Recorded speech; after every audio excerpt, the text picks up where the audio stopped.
Nous sommes tous familiers avec le récit des Juifs en Égypte tel qu'évoqué dans la Bible, où Joseph et Marie ont fui pour échapper à la colère d'Hérode. Cependant, la Bible renferme de nombreuses autres mentions de l'Afrique que la plupart méconnaissent. En réalité, l'Afrique est citée plus de 1000 fois dans le seul Ancien Testament. Reconnaître les promesses uniques que Dieu a faites au peuple africain reste souvent un défi.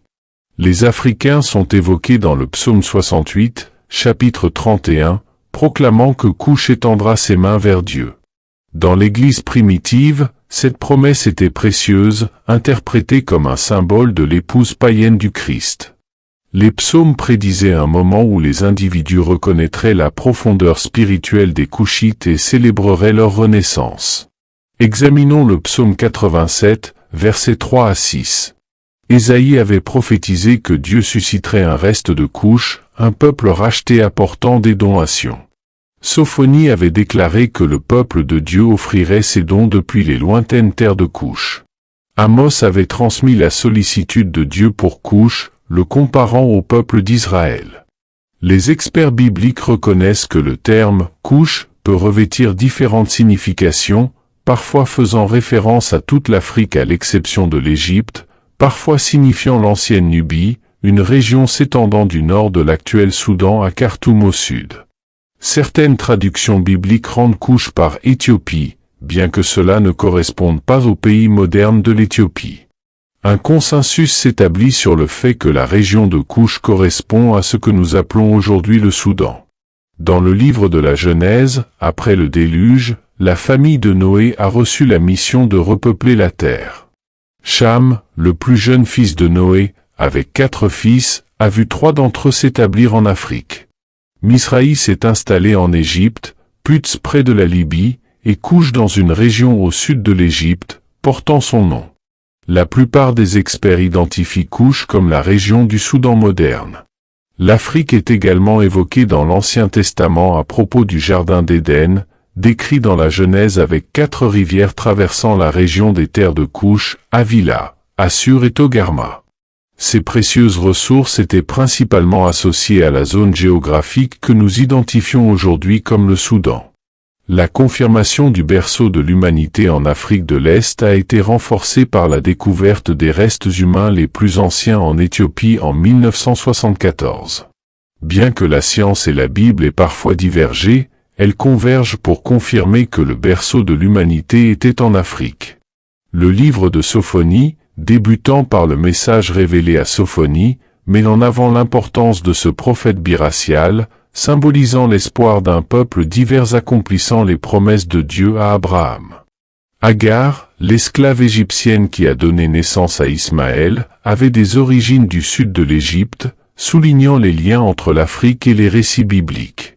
De plus, le mariage de Moïse avec une femme couchite a suscité des critiques de ses frères et sœurs, soulignant les tensions ethniques de l'époque.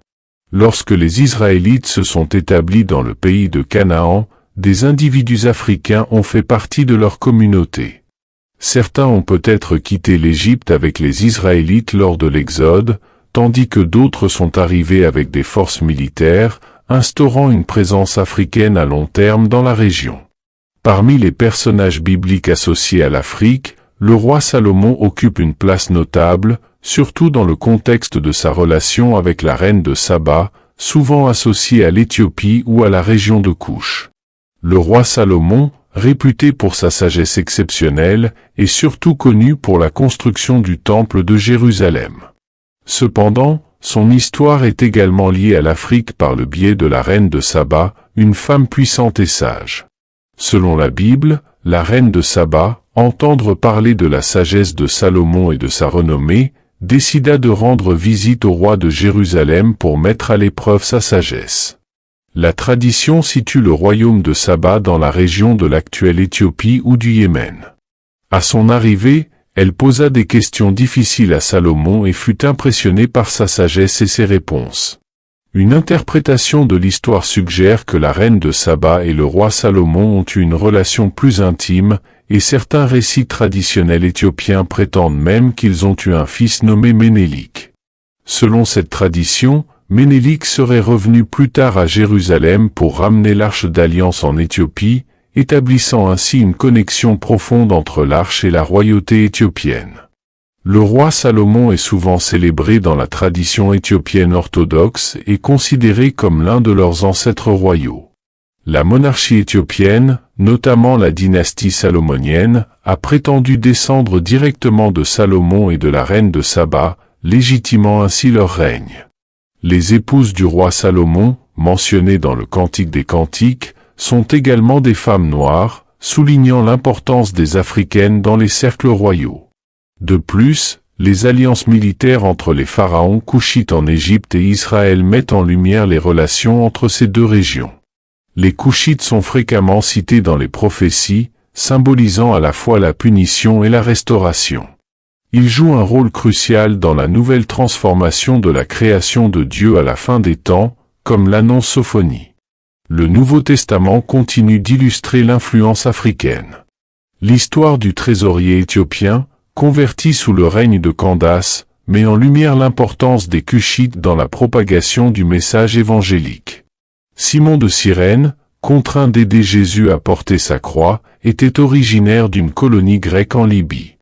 Les dirigeants de l'Église primitive, tels que Lucius de Cyrène et Simon le Noir, témoignent de la diversité culturelle et ethnique dans la communauté chrétienne naissante. Des théologiens chrétiens influents, comme Clément, Origène, Athanase, Cyril et Augustin, sont originaires d'Afrique. Ainsi, l'Afrique a joué un rôle significatif dans l'histoire biblique et chrétienne, façonnant l'Église primitive et contribuant à la diffusion de l'Évangile. Les racines africaines de la foi chrétienne sont profondes et continuent d'exercer une influence sur la spiritualité mondiale.